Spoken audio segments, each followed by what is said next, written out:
Hey everyone, I'm Necromuncher, and welcome back to the world of Glassburn, my fantasy world-building project. Before we begin, I want to acknowledge the fact that I skipped last month's video. As some of you may have read in my socials, I had a lot going on, and you can ask me all about it in the comments. Anyways, I'm back now, with a video that should have been published last month, along with a new frame to match the Glassburn aesthetic. Thanks for sticking with me through this. Now, let's draw.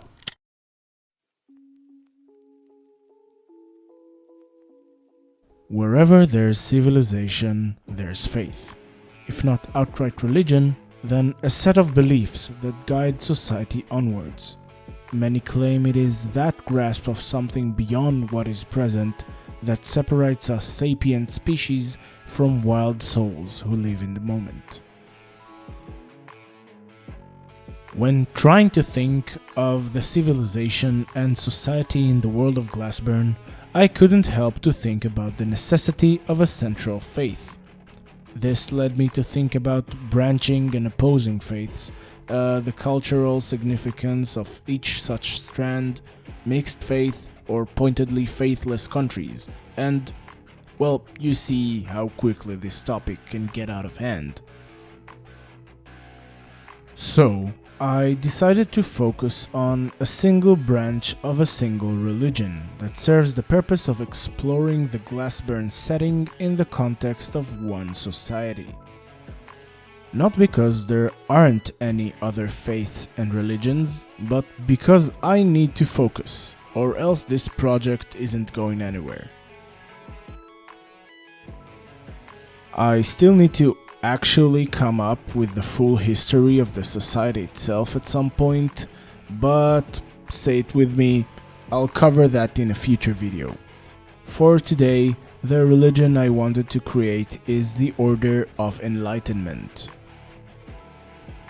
Not to be confused with the real-life Age of Enlightenment or the Enlightenment movement in philosophy, though they may share some ideas.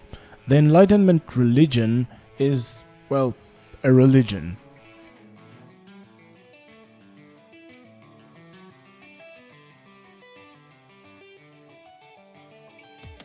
It has its ceremonies and rituals, belief in divine forces, specific forms of worship, clergy, holy symbols, history, and, most importantly for me, roots in the natural world and societal guidelines.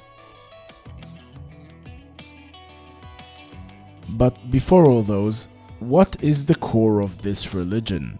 In our world, many older faiths and some present attribute personality to forces of nature, representing them as deities.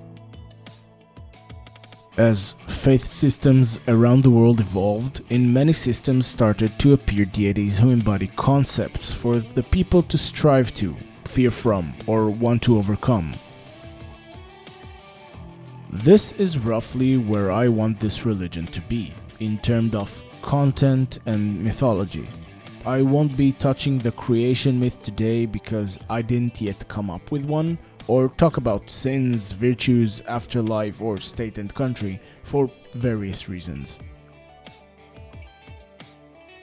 I will, however, talk about the main and arguably only deities in the Order of Enlightenment. There are two main forces, personified concepts, who oppose one another and complete one another, Galle and Allat. Although they have many names to represent their many facets, for simplicity's sake, we'll address them by those general names. Galle is the light, not the god of light, or creator of light, or anything of sorts. Galle is the light itself. They are not the sun or stars, they are the sunlight and starlight. Galle is the blinding flare of a bonfire and the soft glow of a heated piece of iron. Fireflies are one of the holy symbols of Galle and are almost ever present where traveling through this currently nameless land. Many of the rituals and forms of worship to Galle take the form of lighting the dark, including night-long candles and glowstone statues that are bathed in the sun during the day and emit soft light during the night. In addition to the light, Galle is believed to encourage exploration, discovery, revelation, and research in all fields. Studying the natural world and uncovering hidden knowledge is a high form of Galle worship, practiced by babies learning things for the first time and by scholars who dismantle the universe to see its innards.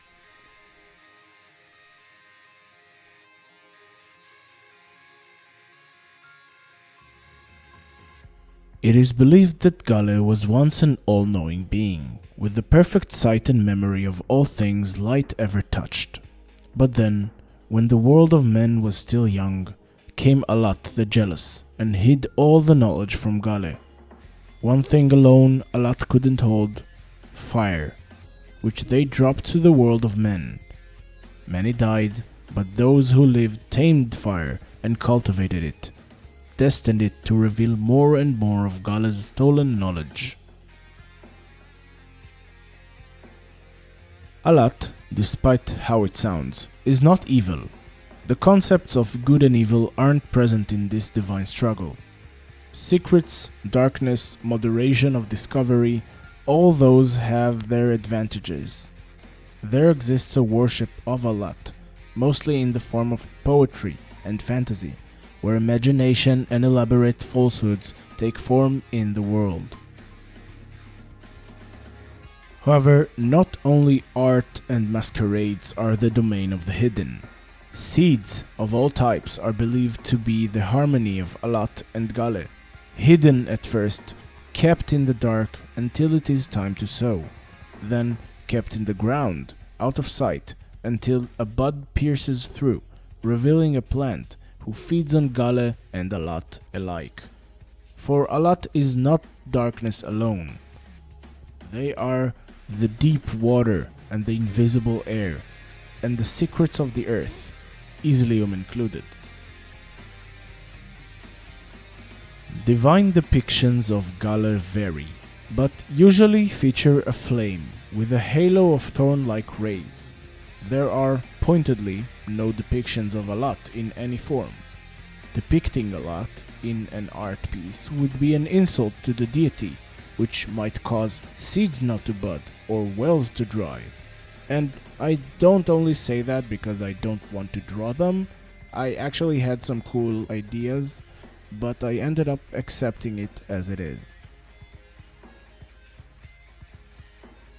The Enlightenment religion is also named this way with a reason. Illuminating what is already exposed to the light is futile or not very useful. The name of the religion suggests a hidden yet very deliberate presence of something to illuminate. That is Allat.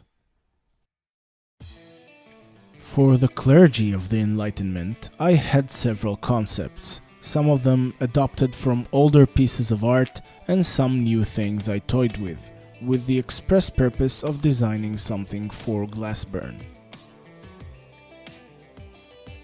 I ended up ditching the old art because it didn't fit the visual language and feeling I wanted for Glassburn. Most of the new attempts also didn't fit for the various reasons, including but not limited to being too combat oriented, too technologically advanced, too grim, unfitting to the societal structure I planned, etc. The concept that triumphed was actually a guideline with specific limitations, which is very religion-like in my mind. The clergy and devout of Galle will have some form of light refraction incorporated into their clothing. The devout people of the Enlightenment outside the clergy usually wear a refracting piece of glass or clear gemstone as a ring or necklace. Most designs include a candle or a firefly.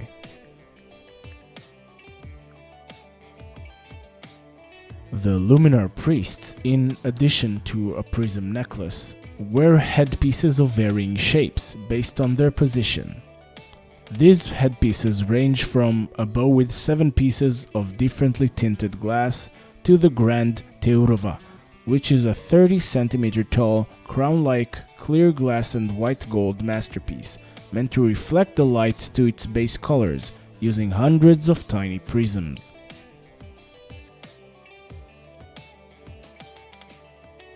Then there are the now extinct refractors, fondly nicknamed Light Knights, where they were accepted and loved as protectors, or branded as Blight Knights, where they came as conquerors. The organization of heavily armored, highly trained sword and flame fighters is a controversial part in the history of the Enlightenment, which I might elaborate more in another video. For now, suffice to say that at the peak of their wealth and popularity, their steel armor suits incorporated iron and silver lattices decorated with colored tempered glass and embossings of scenes from the history and scripture. Their swords were massive and laced with Islium glass for ease of use, and there's a good reason they are extinct in a peaceful world.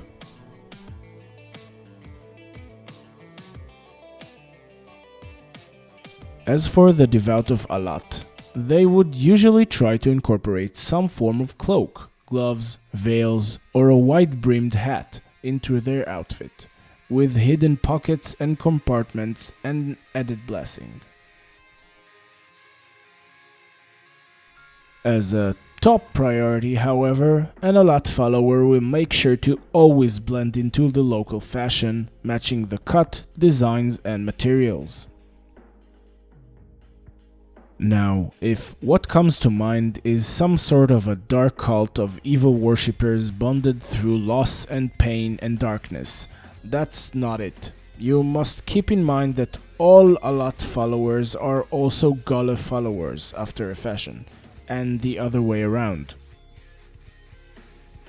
It's true that throughout history there have been attempts to weaponize Allat worshippers who were especially adept in the ways of shadows. Spy societies formed under many causes, training assassins, burglars and the sort, but either they faded into the peaceful present or they've become very good at hiding. The common folk in the society I chose to explore usually stand somewhere in the middle between Galle and Allat, valuing the light and dark equally, revelation and privacy, truth and fantasy. All have value. Also, most people in this society are leaning to the secular end of the spectrum, while only keeping some traditions and celebrating most holidays. Regarding specific traditions and holidays, scripture and history, I wrote some things but not nearly enough to make a video about it, so you'll have to be patient. That's it for today. I hope you like this duotheistic system that I came up with. It's not very novel, light and dark, divine opposites, etc., but it works in the context of this world better than most things I toyed with. There is another religion I started writing that is tied to another race of people, my version of dwarves. Once I make that video, I'll put a link to it in the corner. While you're waiting for that, you are more than welcome to ask me anything about the Order of Enlightenment in the comments, and I will try to answer with the most current version of what I came up with. Glassburn is a project I decided to start and develop for this channel specifically, in hope that with your feedback and ideas I could make something cool and exciting for me to work on and for you to watch. In the description, as always, I put links to some channels I watch regarding all manner of topics that help me world build, this time mostly focusing on theology and writing, as well as world building art channels who deal with these topics. If you want to support me financially so I could continue to develop Glassburn, you can donate on my Patreon. I put their memes, sneak peeks, and every piece of art I made on this channel in full quality and ready to download on any support tier. Once more people join in, and as the project grows, I might add some more content. If you don't want or can't join for any reason, you can still support me if you hit like, subscribe and share the video to your friends or foes. It's free and it could really help me if you would. Also, I'd love to hear your feedback on the video and ideas for Glassburn, so we could all get better stuff as this world takes shape.